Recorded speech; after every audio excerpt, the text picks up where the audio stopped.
Hello everyone. आज हमारा topic है कैपेसिटेंस।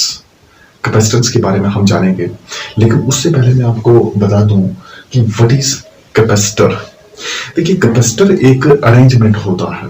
कैसा अरेंजमेंट? कैपेसिटर एक अरेंजमेंट है जिसमें large amount of electric charge को हम स्टोर कर सकें। अब उस कैपेसिटर की एबिलिटी, ताकि चार्ज को स्टोर किया जा सके, उस खूबी को, उस एबिलिटी को, उस कैपेसिटी को हम कैपेसिटेंस कहते हैं।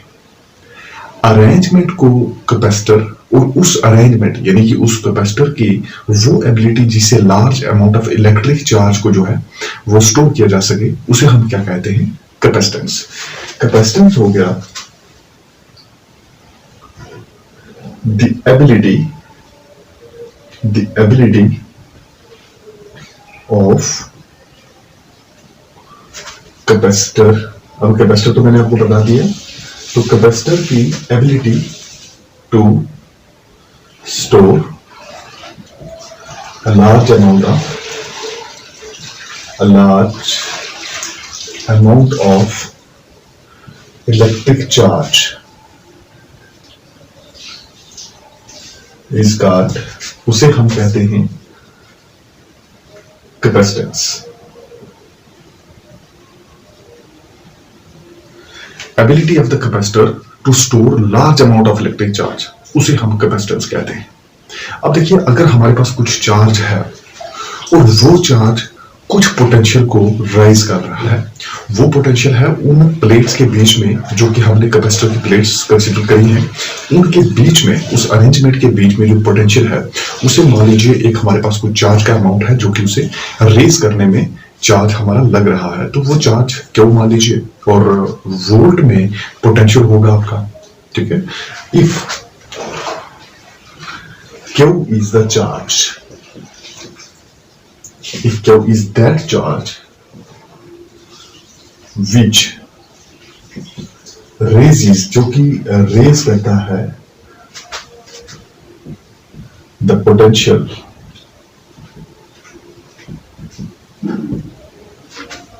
V, पोटेंशियल V को रेज करने के लिए Q अगर हमारे पास चार्ज है तो तब क्या होगा?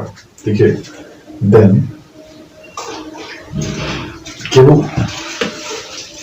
is directly proportional to V, क्योंकि Q बढ़ेगा और उससे पोटेंशियल वोल्ट्स में वो भी बढ़ना स्टार्ट होगा, तो एक दूसरे के डायरेक्टली प्रोपोर्शनल हुए। अब हम इस प्रोपोर्शनलिटी को हटाते हैं तो एक कांस्टेंट लग जाएगा, जैसे Q is equal to CV, और वो जो C हमने माना है यहाँ पे कांस्टेंट, उस कांस्टेंट को कहते हैं कैपेसिटेंस। वही कैपेसिटेंस जिसके बारे में हम पढ़ रहे हैं।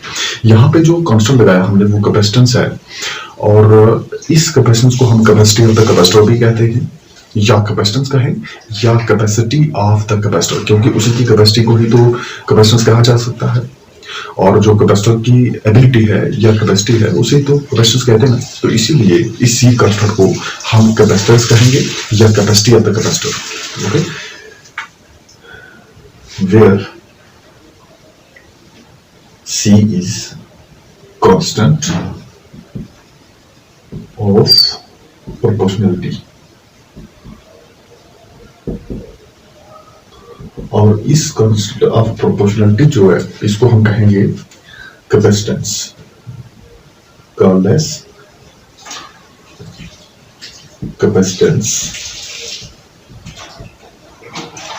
और या फिर हम कह सकते हैं कैपेसिटी। लेकिन किसकी capacity? Capacity of capacitor, capacity of capacitor. Okay, अब इसको फर्स्ट इक्वेशन मान लीजिए, Q is equal to C into V। अब यहाँ इस फर्स्ट इक्वेशन से ना हम क्या कर सकते हैं कि इसी का यूज करते हुए हम ये भी कह सकते हैं कि C is equal to Q upon V। यहां से कहा फ्रॉम फर्स्ट हम C is equal to Q upon V कह सकते हैं। तो यहाँ पे एक और डेफिनेशन इसकी बन गई, C is equal to Q upon V, मतलब कि कैपेसिटेंस में also be defined as the ratio of क्या, charge, which is used to raise the potential कौन सा पोटेंशियल, ये V को। तो उन प्लेट्स के बीच में जो पोटेंशियल है उसे रेज करने के लिए हमारे पास चार्ज है, और वो चार्ज क्या माना, और पोटेंशियल जो है वो V है जिसको हम रेज कर रहे हैं। तो ये V रहा Q अपॉन V। तो हम इसको भी डिफाइन कर सकते हैं एज कैपेसिटेंस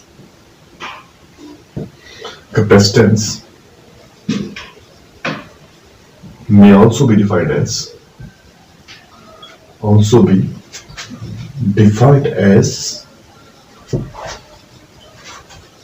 the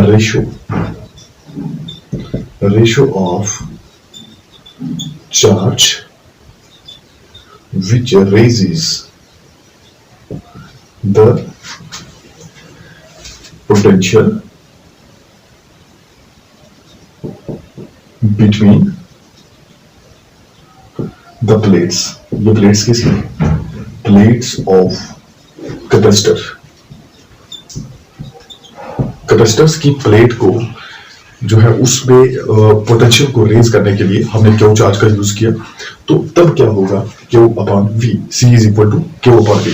अब ये जो वी है इसको अगर हम 1 वोल्ट मान लें, ये जो पोटेंशियल दिया है हमने इसको अगर हम 1 वोल्ट मान लें तो क्या होगा, if V is equal to 1 volt तो आप ये कह सकते हो कि C is equal to Q. C Q divided by 1 हुआ ना, तो वो आप क्यों लिख सकते हो, डिनोमिनेटर में 1 है। ओके, तो C is equal to Q. अब यहां पे क्या हुआ, यहां पे 1 वोल्ट लिया आपने, अब C इज इक्वल टू क्या हुआ, तो इसका मतलब ये है कि capacitance is also defined as the charge. Capacitance is also defined as the charge to raise potential difference by 1 volt। 1 volt potential difference raise करने के लिए जो चार्ज है हमारे पास उसके इक्वल ये पोटेंशियल, ये कैपेसिटर होगा। Capacitance is the charge. Capacitance क्या है, चार्ज के इक्वल ही है, लेकिन जब पोटेंशियल कितना रेज हो, सिर्फ 1 वोल्ट। अच्छा, यहां से ना इसको एक इक्वेशन मान लीजिए और आप ये कह सकते हैं, यहां से इनके यूनिट्स ले लीजिए, क्योंकि कैपेसिटेंस का क्या होता है, फैरेड। तो हम लिखेंगे इसको, अगर ये 1 फैरेड हो, कैपेसिटेंस अगर 1 फैरेड का है, चार्ज के यूनिट कूलम्स होते हैं, तो 1 कूलम का चार्ज और वोल्ट इसका जो ये पोटेंशियल है हमारे पास, ये अगर 1 वोल्ट का हो तो हम डिफाइन कर सकते हैं कैपेसिटेंस को as 1 farad. Capacitance is said to be 1 farad if 1 coulomb of charge, ये देख लीजिए, 1 coulomb of charge is used to raise the potential difference of 1 volt. तो ये 1 फैरेड की डेफिनेशन है। 1 फैरेड को डिफाइन कर सकते हो एज कि कैपेसिटर की एक ऐसी कैपेसिटी, मतलब कैपेसिटेंस की कैपेसिटी को आप 1 फैरेड कह सकते हो अगर 1 कूलम ऑफ चार्ज जो है वो रेज करे 1 वोल्ट ऑफ पोटेंशियल को। तो क्या लिखेंगे हम लिखेंगे 1 कैपेसिटी ऑफ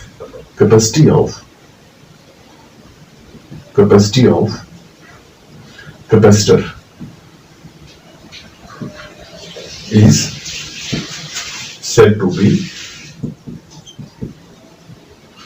1 farad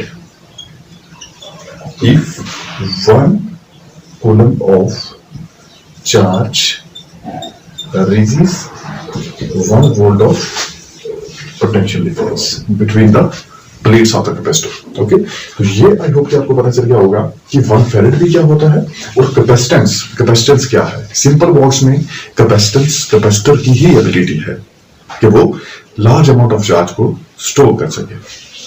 ओके, तो आज हमारा ये टॉपिक रहा। नेक्स्ट लेक्चर में हम एक और टॉपिक को डिस्कस करेंगे। Okay, bye.